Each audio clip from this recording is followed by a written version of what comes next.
It appears the big Australian has become Big Brother.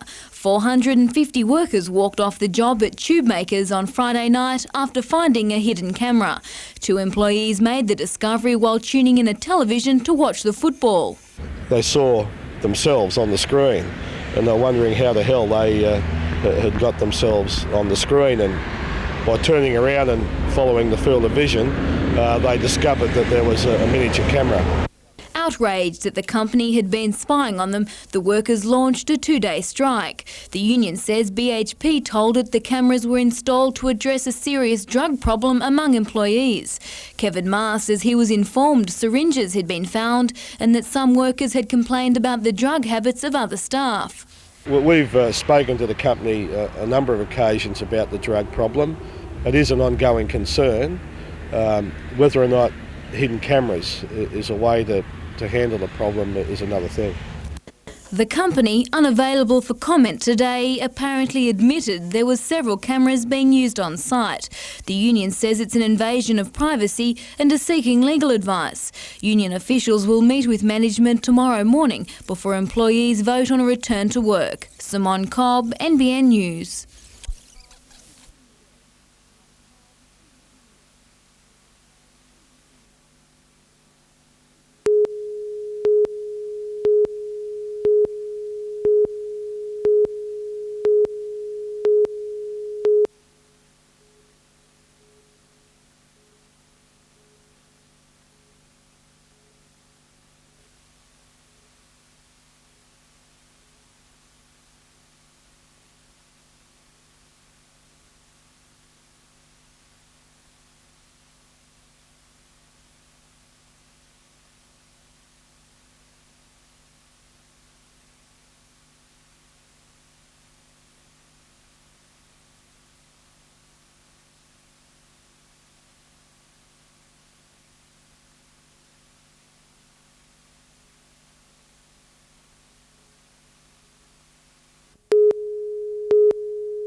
Industrial feedback was the target of today's forum at the Apollo. The gathering of around 60 local industry representatives was the first in a series of regional forums designed to help formulate a blueprint for the future of manufacturing in Australia. The world is globalising in terms of particular manufacturing, and that's impacting on industry generally in Australia. And Newcastle is suffering on the same basis as we're seeing elsewhere in the country. Australia's Manufacturing, Engineering and Construction Industry Association is behind the strategy. It's already talked to around 150 heads of companies across the nation and is seeking opinions from overseas. There's, as you would all appreciate, great competition for the investment dollar, and the people that we'll be talking to will be giving us advice as to the sorts of things that influence them in making their investment decisions. The detailed plan to attract foreign investment, strengthen our economy and create more jobs is due to be presented to the federal government in August. It's not so much about a debate of tariff protection or not. It's about a combination of government policies coming together so that it produces the right environment for Australian industry.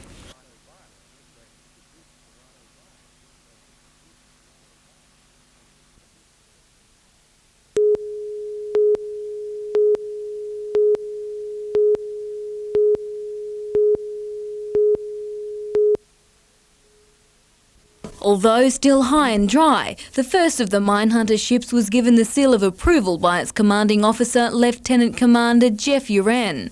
The vessel, made entirely from fiberglass, is leading-edge technology. Without a doubt, this is probably one of the best designs in the world at the current stage. We've taken this design from the Italian Navy, we've taken it and improved on it. HMAS Huon is one of 6 ships being built for the Navy by ADI Limited in Newcastle.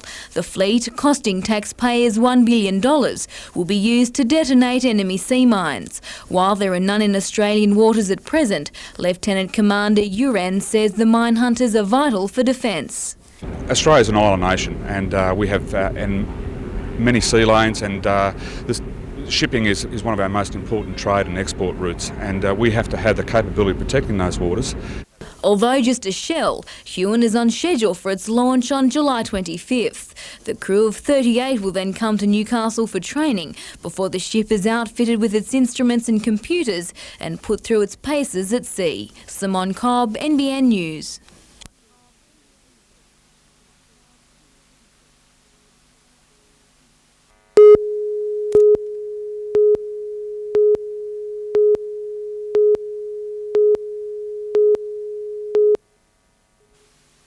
%80 of small businesses fail within 5 years of setting up, but according to this group, 80% of businesses that join an incubator will succeed. Small business incubators are like a shopping centre full of businesses coordinating, complementing and assisting one another.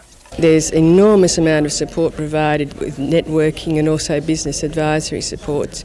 And indeed the significance about a business incubator compared with commercial properties is that it's a licence agreement. So if things aren't working out as well as people want, they can say, OK, this is not working, but it's at little cost to them. The Australian and New Zealand Association of Business Incubators are conducting seminars around the country. Incubators are set up and run by a committee after rigorous feasibility studies have identified the skills and services needed in an area. The federal government has provided funding for incubators at Cessnock and Lake Macquarie.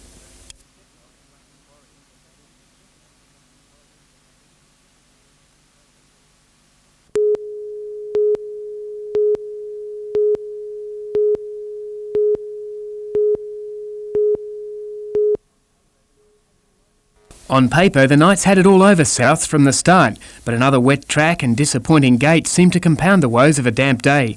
Play was slippery from the start, Souths on notice, but let off the hook several times. The Knights had the ball for most of the half, Souths took the burden of defence and rarely got out from under. Bill Peden was a standout and Andrew Johns celebrated his longest stint on the park this season. The Knights kept the scoreboard ticking over in the second half with a chip and chase. A Souths face saver was disallowed, and then it became a party for Robbie O'Davis, with two in succession.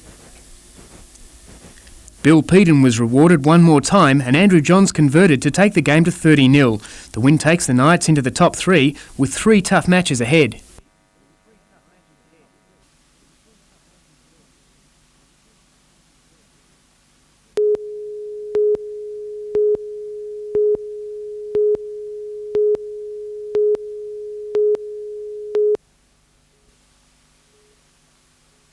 It's a story so familiar to Falcons fans that they can tell you exactly how it goes. The team threatens, then it folds. On Friday night, the Falcons and Magic were locked at 73 apiece with 8 minutes to go. Fast forward to the finish and Newcastle loses by 18. It's all but spelt the end to the Falcons season for 97, the team coming second last and in need of a minor miracle to make the finals. Nothing's an impossibility. I mean, there's 12 games to go and, theoretically we could win all 12, but we obviously can't keep playing the way we're playing. But the stress is far from over for rookie coach Sean Dennis, who must now try and keep the nucleus of the team for an assault on next year's title. The Perth Wildcats have shown interest in Scott McGregor, and the two Bens, Melmoth and Pepper, are also on top of team hit lists around the country. Meanwhile, coach Dennis has played down a timeout shouting match with Australian representative Tony Jensen. It doesn't mean anything about our relationship. That's just two people who want to win badly, and there's a bit of frustration from what's going on in the court, and it just comes out. I mean, Saturday night, Tony, myself, my wife, and I all went out. So I mean, it doesn't mean anything to me. Richard O'Leary, NBN News.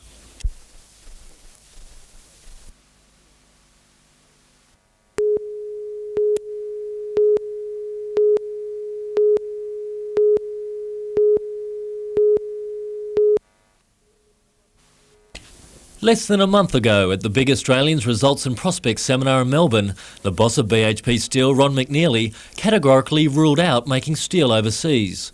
But today, the company confirmed reports it's holding talks with the government of Indonesia to buy a 25% share in the country's main steelmaker, Krakatoa. It's a kick in the guts for Newcastle and Australia. It's outraged union officials trying to negotiate the futures of BHP's Newcastle steelworkers, who'll lose their jobs within 2.5 years. Those talks will continue on a local level, but the union will call on the Prime Minister to take the matter up directly with BHP. The federal government have got to stand up and say, well, you want to take your steel manufacturing overseas, do that, but also go and find some bloody raw materials, gas and oil as well, because Australia isn't going to be a mine. John Howard arrives tomorrow for a 2-day visit to Newcastle in the wake of BHP's decision to quit steelmaking in the city. It's not known whether or not he'll be able to meet the union leader who led the fight to save the steelworks. Maury Rudd, who for the last 12 months has warned that BHP intends to move its steelmaking offshore, is seriously ill in the John Hunter Hospital with cancer. Richard O'Leary, NBN News.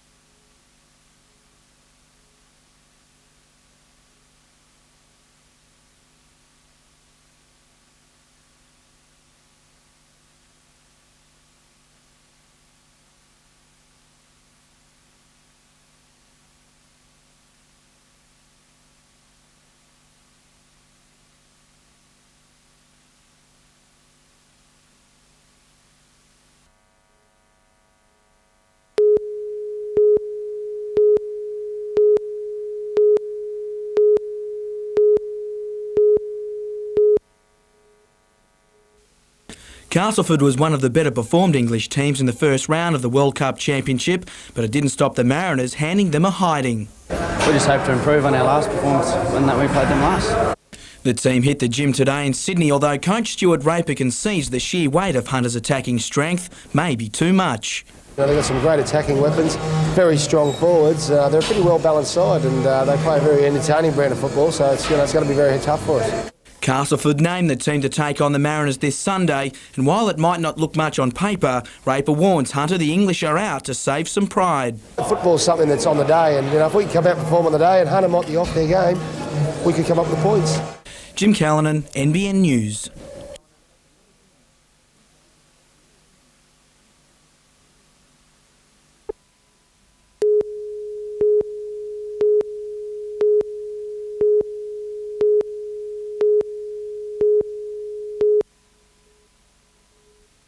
With the price tag of $900,000, the Bronto may seem expensive, but a closer look proves it's invaluable. The imported Mercedes supersedes all previous models with outstanding capabilities. This machine at this stage is the latest available. It's the highest technology you'll get in one of these machines. It's European design, and they're well advanced in their firefighting equipment. Its hydraulic arm can lift a team of firefighters up to 10 stories. Once in the air, it's handy for mass rescues, people able to stand in the cage while others climb down the ladder. There's also a remote hose head controlled from the cage itself. But the Bronto isn't just for firefighting. A bend in the arm allows the cage to be lowered below ground level, which is very good for basement areas, drains, people down hills and that. We've got 5 metres below ground we can rescue. The Bronto is being evaluated by firefighters across the state. If testing proves positive, more will be purchased from Europe. Those wishing to view the Bronto can do so in Newcastle tomorrow, as fire stations across the state throw open their doors to the public. Blake Doyle, NBN News.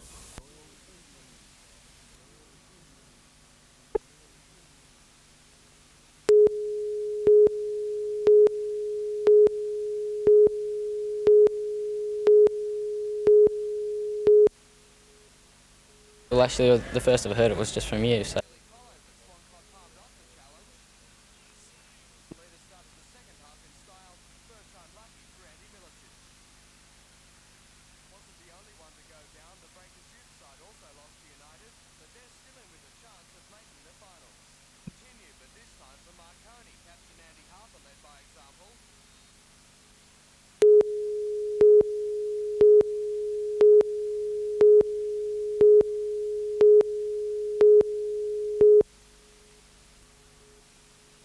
It's crunch time for the Newcastle Wildfires. Well, as far as making the semi-finals and still being in the running for the semi-finals, you would think so. But results have been a little bit out of the ordinary. But yeah, we'd have to win and we'd have to keep winning. After 7 losses from 12, it's a big ask, but coach Keith Gollan has little doubt the potential to make the finals is there. Last weekend, Newcastle was beaten by Eastern Suburbs, and while they missed the points, the scoreboard didn't reflect the fact that the Wildfires forwards matched it with their more fancied opposition. And that seems to unsettle teams that have a platform that they operate off smoothly, and our pack is aggressive, and it does, when it plays up to the mark, it creates opportunities for our backs. On the local scene, it's Series 14 of the Newcastle Rugby Union. Maitland host Eastern Districts, while Muswellbrook University and Hamilton also have the home ground advantage. Rugby League, and there are 2 matches to kick off round 15 of the NRL Premiership. Central play Maitland, while the Cheetahs travel to Cessnock. On Sunday, home games for Lakes and Wests, while Souths meet Toronto at the No. 2 Sports Ground. The Lions enter the match after that big win over Waratah Mayfield. The Scorpions with no football after consecutive weekend washouts. And a full round of the NBN Soccer League kicks off tonight. There is 1 match tomorrow and 3 on Sunday. Jonathan Upton, NBN News.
Year 9 and 10 students who have trouble learning in the traditional school environment were today offered the opportunity to study in an alternative school system. A lot of students have difficulty coping with a variety of teachers, a large number of teachers, and here we offer a more individualised learning program. The school, which will focus on an interactive approach to learning, will be run by the St Philip's Christian Education Foundation. We're really focusing on learning by doing, so there's a large component of work experience. So 1 day a week the students will be on work experience. There's also excursions. The school will be restricting enrolment numbers, offering students individual attention that other schools are unable to provide. Here there's only 6, 7, and you get more attention off the teacher, and they make learning fun, and like I said before, it's a better way to get better opportunity to get a school certificate. It has Board of Studies accreditation to allow students to sit for the school certificate. Ultimately, the school aims to prepare students for the community, the workforce or TAFE. Antonia Kidman, NBN News.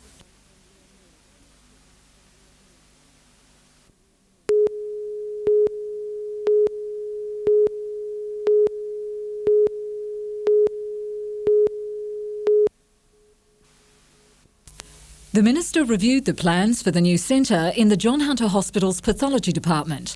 That section will be relocated to make room for the Children's Cancer Institute, which hopes to attract a leading paediatric oncologist. The idea that a telethon raising so much money from the community for such a worthwhile thing obviously has our support. 10-year-old Hayley Tull acted as tour guide for the Minister while he and a few familiar faces visited the John Hunter's Children's Hospital.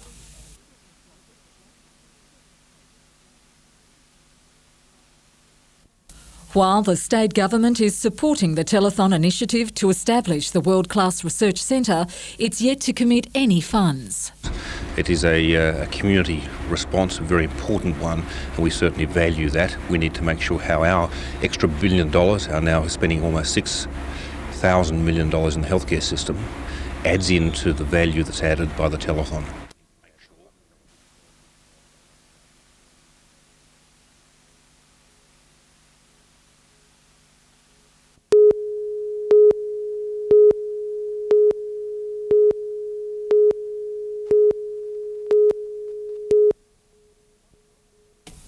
On a normal Saturday afternoon, 29 points would be enough to win a match in the AAMI Cup, but not when you concede 106. Not embarrassed, very disappointed. Yeah, it's a bit humiliating, yeah. The Wildfires struggled from the outset, Manly running in 16 tries. The tackle should have been made early, and the ball security, which has been one of our strong points, let us down badly and just provided them with more opportunities. They may have deserved nothing from the game, but astonishingly Newcastle earned a competition point by scoring 5 tries. It was one positive aspect from a game the Wildfires are already trying to forget. If we were that poor a team, we get beaten by that much each week, and we're not, and we'll bounce back this week. The Newcastle Falcons have already bounced back. The side surprised everyone except themselves by downing Sydney and Adelaide in the NBL. I guess I can honestly say we've never stopped believing, but it's always about going out and just getting the job done, and we did that this weekend, and guys are the true believers now. I'd like to feel we've turned the corner, that we've maybe come of age a little bit, because what was the most pleasing aspect, that we did it 2 in a row. The Purple Patch has now been put on hold with the competition in recess for the All-Star round. The Falcons' next match is in 3 weeks.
Police and emergency services worked for more than an hour and a half to free the 23-year-old man from the mangled car.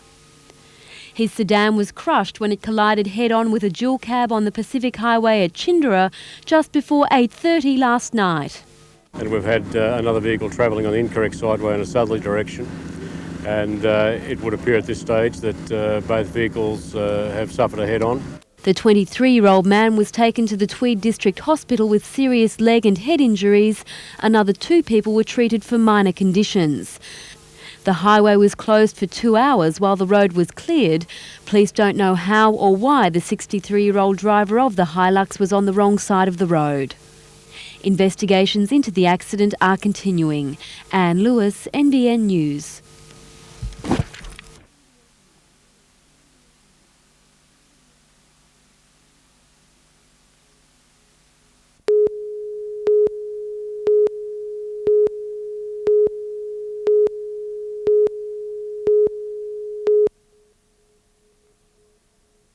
Come October, hundreds of delegates from all over Australia and Southeast Asia will converge on the Honeysuckle Heritage Precinct in Merriweather Street. A media launch today was told that high-profile speakers such as the world's leading thinker Edward de Bono will attend. They'll be illustrating that the Hunter region has more to offer business than coal and steel. This gives Newcastle the opportunity to reinvent itself. BHP have given us a 2.5-year time frame, and this is our opportunity to showcase Newcastle to the world through this conference. Gordon Blair, Newcastle Regional Manager for the Chamber, says that while the conference is international, its aim is to gain benefits for this particular region. The benefit to the ordinary person is that it will create jobs. That is really what Newcastle is all about. We need to create jobs on the ground and quickly. The conference, which will also include a bank of local speakers from various walks of life, will be held from the 1st to the 3rd of October.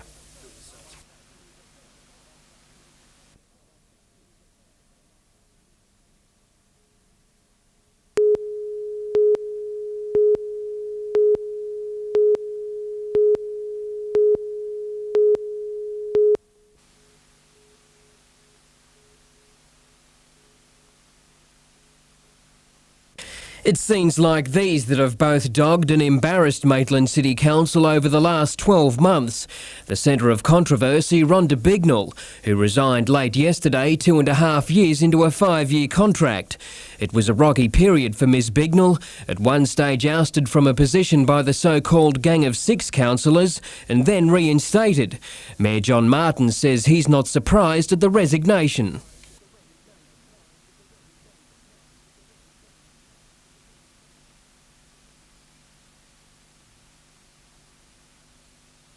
Others within council aren't hiding their feelings.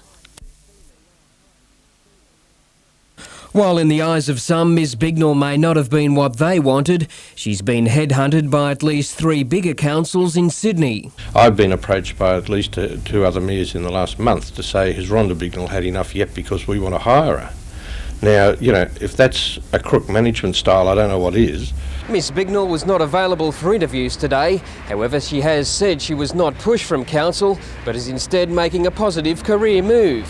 Those who've opposed Ms Bignell claim council can now get down to the business of managing the city. I think this should cure everything now. If it just settle down and council will get along and do the best it can. Ms Bignell will take up a new position with Ku-ring-gai Council in Sydney's north next month. Blake Doyle, NBN News.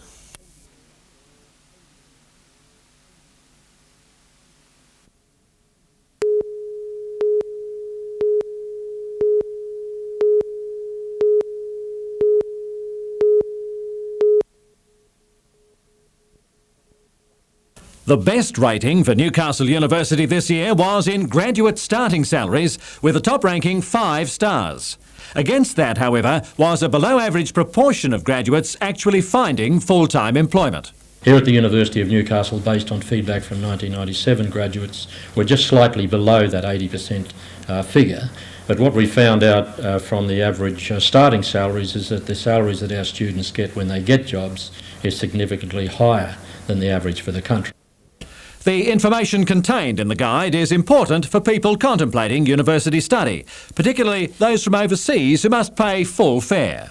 This is the sort of data which is available to overseas students. This is now sold in Singapore, in Hong Kong and areas like that. So we've got to take it seriously, even though we know it's got limitations. Those limitations included just 3 out of 5 for graduate satisfaction and for the flexibility of its admission policies. But it rated 4 stars for research. We rate as a very good university, and we're Australia's most comprehensive university located in a region of Australia. Most regions of Australia would give their eye teeth to have a university like this one because it's very broadly based and it's very successful in what it does. But there are areas that we've got to address.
One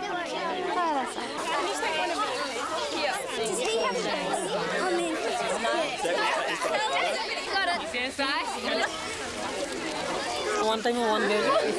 One time for one baby gives.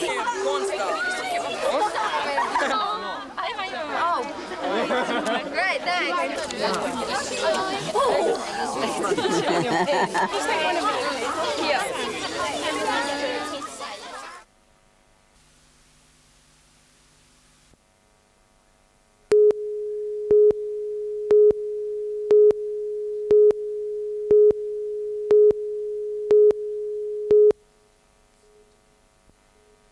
After an intense 2-year investigation, the Major Crime Squad swooped on this Palmer Street house yesterday in search of missing man Robert Gross.